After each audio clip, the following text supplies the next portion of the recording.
kelas. Sebelum kita mulai pembelajaran, alangkah baiknya kita berdoa terlebih dahulu ya anak-anak. Doa akan dipimpin oleh ketua kelas. Siapa ketua kelasnya anak-anak? Coba kamu, Dani.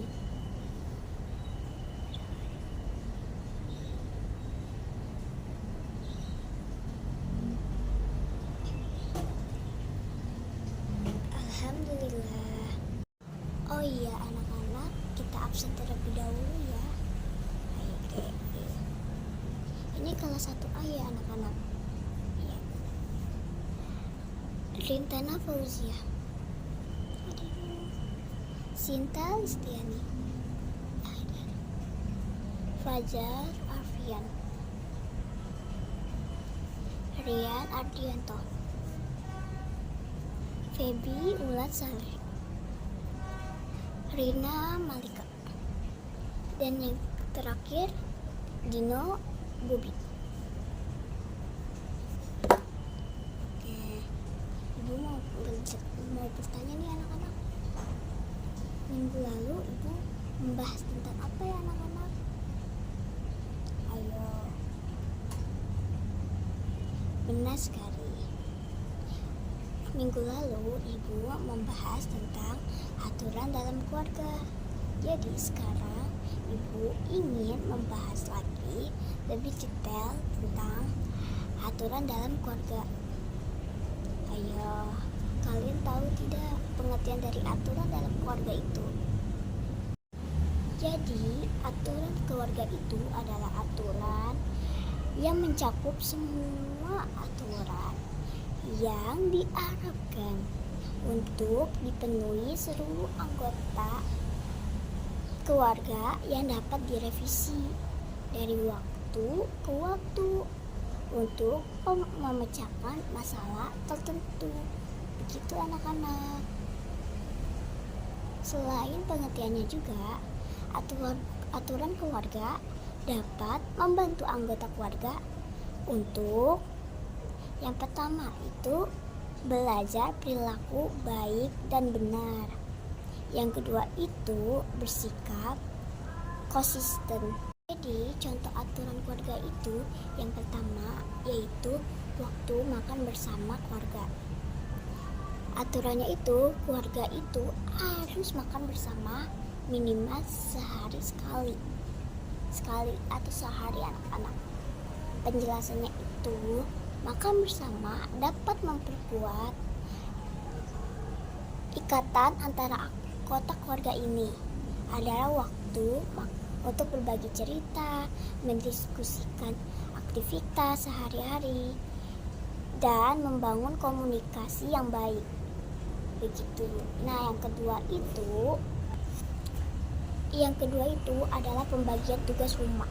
Aturannya itu setiap anggota keluarga memiliki tugas rumah tangga yang harus diselesaikan setiap minggu. Contohnya itu kayak ibu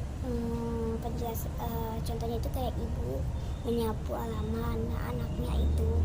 Kalian itu anak-anak harus membantu ibu membersihkan halaman, membersihkan rumah, menyuci atau menyuci piring gitu, terus menyuci pakaian gitu. Terus kadang juga ayah kalian juga membantu ibu juga anak-anak.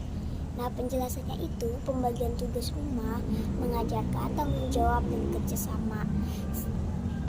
Setiap anggota keluarga belajar untuk berkontribusi dalam menjaga kebersihan dan menyaman rumah serta menghargai usaha bersama atau satu sama lain. Yang ketiga itu yaitu penggunaan teknologi. Aturannya itu penggunaan gadget dibatasi pada waktu tertentu. Misalnya tidak menggunakan gadget saat makan atau tidur. Sebelum tidur ya. Penjelasannya, aturan ini membantu mengurangi ketergantungan pada teknologi dan meningkatkan interaksi langsung antara anggota keluarga. Ini juga mendukung kesehatan mental dan fisik dengan memberikan waktu istirahat tidur. Begitu ya anak-anak. Yang keempat itu adalah komunikasi terbuka.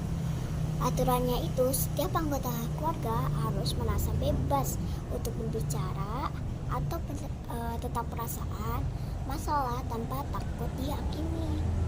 Penjelasannya itu komunikasi terbuka menciptakan lingkungan yang aman bagi semua anggota keluarga untuk mengekspresikan diri. Ini membantu mencegah konflik dan membangun kepercayaan di antara anggota keluarga anak-anak. Contohnya itu kayak kalian nih anak-anak mempunyai masalah di keluarga atau di sekolah. Kayak misalnya kalian berantem sama teman kalian nih. Nah, kalian bisa juga bercerita dengan orang tua kalian. Kalau nggak bisa ke ayah, ke ibu anak-anak. Nah, begitu. Yang terakhir itu ada yang kelima, waktu libur keluarga. Aturannya itu setiap bulan keluarga harus meluangkan waktu untuk berlibur atau melakukan aktivitas bersama. Penjelasannya, aktivitas bersama di luar rutinitas sehari-hari dapat memperkuat hubungan dan menciptakan kenangan indah. Ini juga memberikan kesempatan bagi anggota keluarga untuk bersantai dan menikmati kebersamaan. Nah, setiap minggu atau misalnya habis UAS UTS nih anak-anak, kalian bisa juga berlibur. Bisa ke mall, bisa ke taman, kayak contohnya taman mini, bisa juga ke Ancol. Terus ada juga kayak tempat rekreasi seperti museum gitu, bisa juga kalian berlibur ke sana. Dan selain itu selain contoh aturan keluarga, ada juga beberapa hal yang dilarang dalam aturan keluarga, yaitu yang pertama berbicara dengan nada tinggi dan kasar, kayak membentak ibu, memarahi ibu, itu nggak boleh. Yang kedua, menghina sesama anggota keluarga.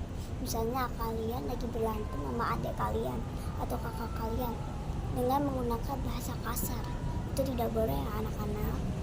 Yang ketiga, tidak meminta izin sebelum menggunakan barang anggota keluarga lain.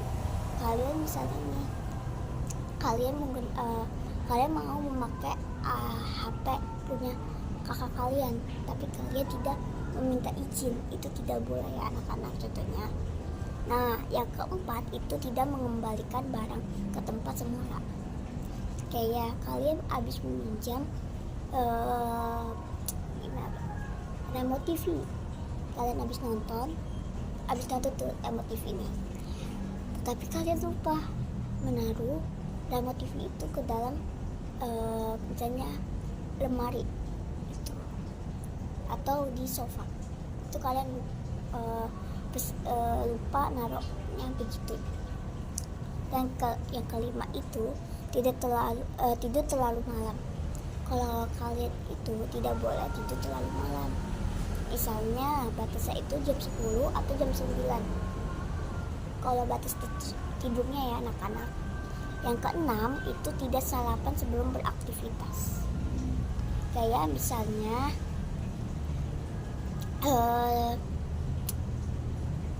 sebelum beraktivitas, kayak sebelum mulai pembelajaran atau kayak gini nih, sebelum mulai kelas kalian udah sarapan belum?